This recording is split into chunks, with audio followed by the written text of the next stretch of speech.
ஆண்டவராக இயேசு கிறிஸ்து மத்திய 7ஆம் அதிகாரத்தில் தெளிவா சொல்லிட்டாரு, மற்றவர்கள் பரலோக ராஜ்யத்தில் என்ன பண்ண முடியாது, பிரவேசிக்கவே முடியாது. ஸோ இந்த கிரேத்தா தீவுல இருக்கிற இந்த மக்கள் எப்படின்னா, இப்படி அடங்காதவர்களும் கீழ்ப்படியாதவர்களா இருக்கிறவங்க மாத்திரம் இல்ல, அவங்க எதை சொன்னாலுமே நம்புறவங்க.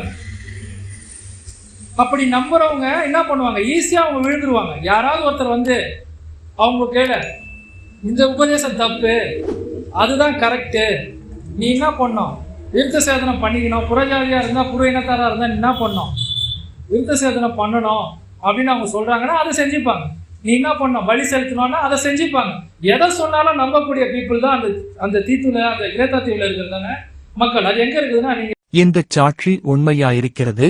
இது முகாந்தரமாக அவர்கள் யூதருடைய கட்டுக்கதைகளுக்கும் சத்தியத்தை விட்டு விலகுகிற மனுஷருடைய கற்பனைகளுக்கும் செவிகொடாமல் விசுவாசத்திலே ஆரோக்கியமுள்ளவர்களாயிருக்கும்படி நீ அவர்களை கண்டிப்பாய் கடிந்துகொள்.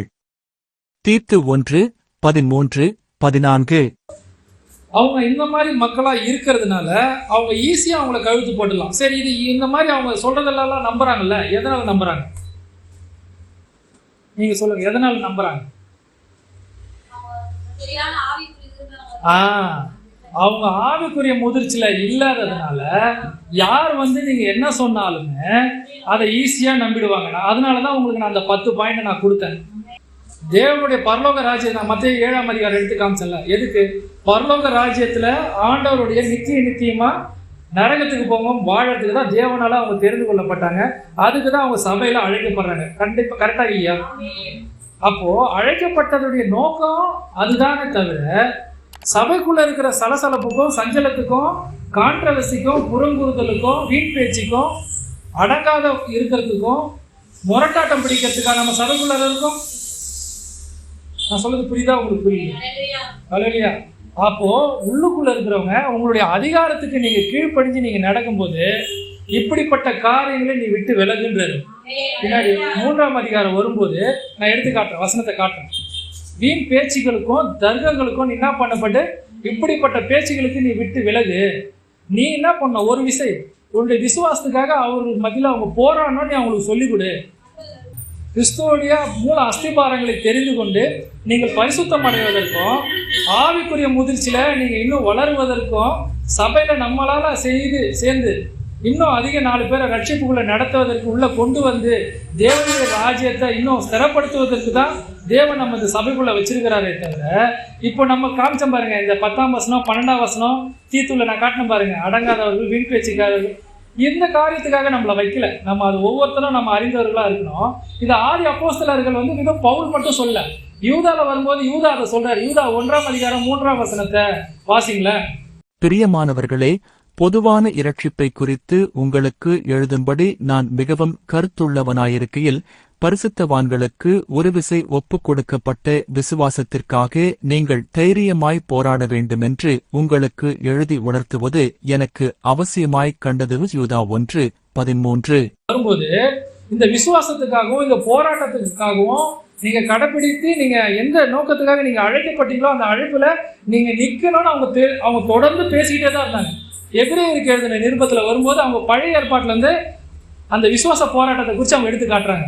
அதுக்கான டெஃபினிஷனை வந்து எபிரேயர் 11ஆம் அதிகாரம் எடுக்கலாம்.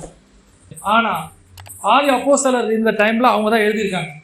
இப்ப நான் சொன்னல, யூதா நம்ம சொல்ல முடியும், யாக்கோபு சொல்ல முடியும், பேதுரு சொல்ல முடியும், பவுல் சொல்ல முடியும், இவங்கெல்லாம் எழுதின நிருபம் நமக்கு தெரியல. இவங்க அதுல யாரோ ஒருத்தர் தான் எழுதியிருக்காங்க.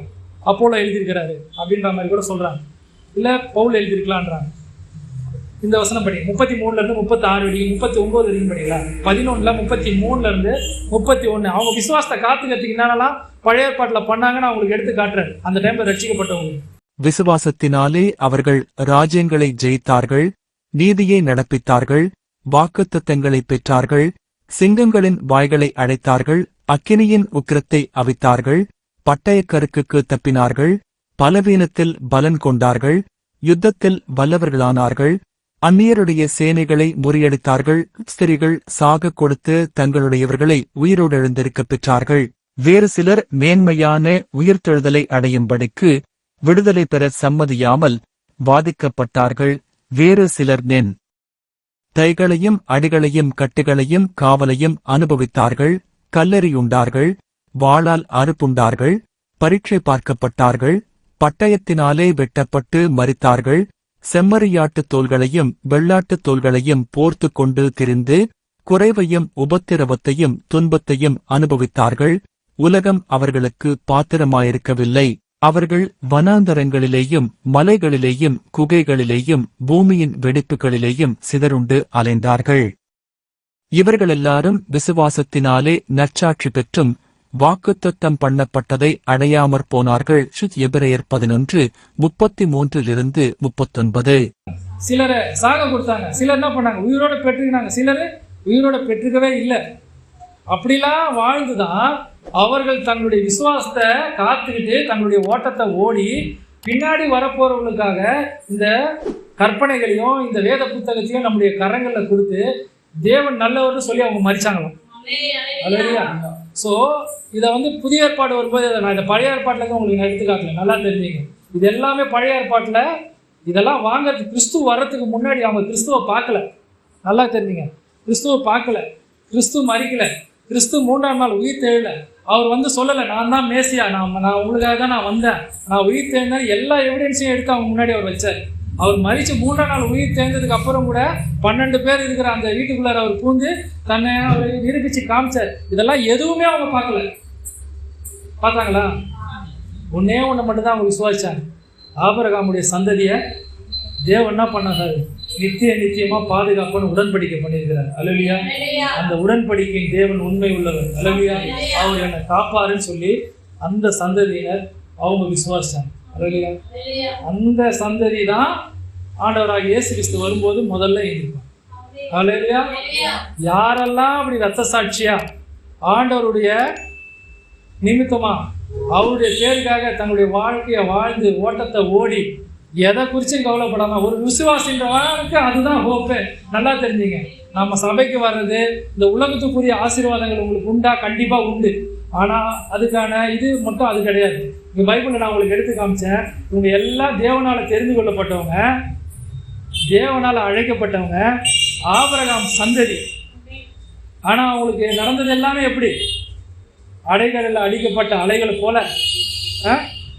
இருக்கிறதுக்கு வீடு இல்லாம, நாடு இல்லாம, இடம் இல்லாம, பிள்ளைகளை வளர்க்கறதுக்கும் படிக்க வைக்கிறதுக்கும் இல்லாம, நம்ம அநேக நேரத்தில் எதுக்கு இதெல்லாம் நான் சொல்ல வரேன்னா, சில காரியங்கள் நம்ம நடக்கும்போது என்ன ஆண்டவர் அப்போ என்ன போனாலும் ஒன்றும் கிடைக்கல, என்ன போனாலும் ஒன்றும் நடக்கல, கஷ்டம் மேல கஷ்டம்தான் வந்து தேவன் உன்னை ஒரு அழைப்புக்கு உள்ள அழைச்சாரா, அந்த அழைப்புல நீ நில்லு, அவ்வளவுதான் அவன் வேலை. இல்லையா? அத்தனை பேர் மத்தியில உனக்கு தேவன் ஞானத்தை கொடுத்து நீ அவரை தெரிந்து கொள்வதற்கு, அப்போ நீ தேவனை அறிஞ்சிக்கிறல்ல, அந்த நாலேஜ் இருக்குல்ல, அதையே தேவன் உனக்கு கொடுத்தாதான் புரிஞ்சிக்க முடியுமா? அல்லேலூயா. இயேசு கிறிஸ்துவுக்கு எல்லாரும் ஏற்றுக்கினாங்களா? நீங்க சொல்லுங்க. இல்லை. அப்போ ஏற்றுக்கொண்டது ஒரு சிலர் தான். அப்போ ஏற்றுக்கினவங்க அந்த ஒரு சிலர் இருக்காங்கல்ல, அவங்க விசுவாசத்தோட ஆண்டவரை ஏற்றுக்கிறாங்கல்ல, அந்த விசுவாசத்தை கொடுத்தது யாரு? ஆண்டவர் தான் கொடுக்குறாரு. அப்போ அவர் கொடுக்கலன்னா நீ ஆண்டவர் யாருன்னே நீ முதல்ல தெரிஞ்சிக்க முடியாது. அப்போ ஆண்டவர் யாருன்னு கொடுக்கறதும் அவரு தான், உன்னை நடத்துறவரும் அவரு தான். உனக்கு என்ன இல்லை, கேள்வி கேட்கறதுக்குலாம் உரிமை இல்லை. நீ தன்னுடைய எஜமானுக்கு கீழ்ப்படிஞ்சு ஓடுறது மட்டும்தான் உன்னுடைய வேலை. அல்லேலூயா. ஸோ அதனால அவர்கள் இப்படிப்பட்ட வாழ்க்கையை வாழணும்னு தான் ஆதி அப்போஸ்தலர்கள் போதிச்சாங்க. அதை தான் அவங்க வரும்போது எழுதுறாங்க. நீ என்ன பண்ண? இந்த உபதேசத்தை தான் இப்போ நான் சொல்லின்னு வரதெல்லாம் எதுக்கு சொல்லுன்னா, இந்த உபதேசத்தை தான் அந்த சபையில் இருக்கிறவங்களுக்கு அவர் சொல்லிக் கொடுக்கணும்னு, தீர்த்து சொல்லிக் கொடுக்கணும்னு அவங்களுக்கு எழுதுறாரு. அதுக்கு இதெல்லாம் தான் அவருக்கு ட்ரைனிங் கொடுத்துருக்கிறார். நான் சொல்றது புரியுதுங்களா?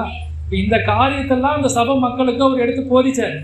அதனால தான் இன்னைக்கு நான் உங்களுக்கு இதெல்லாம் எதுக்கு எடுத்து காட்டுறேன் அப்படின்னா, ஆதி அப்போஸ்தலர்கள் எல்லாருமே தேவனுடைய சபையை ஏதோ ரட்சிக்கப்பட்டு அவர் நடத்துனது மட்டும் இல்லை, அவங்க எல்லா விஷயத்திலையும் கண்ணும் ஜாக்கிரதையுமா அவங்க இருந்தாங்க.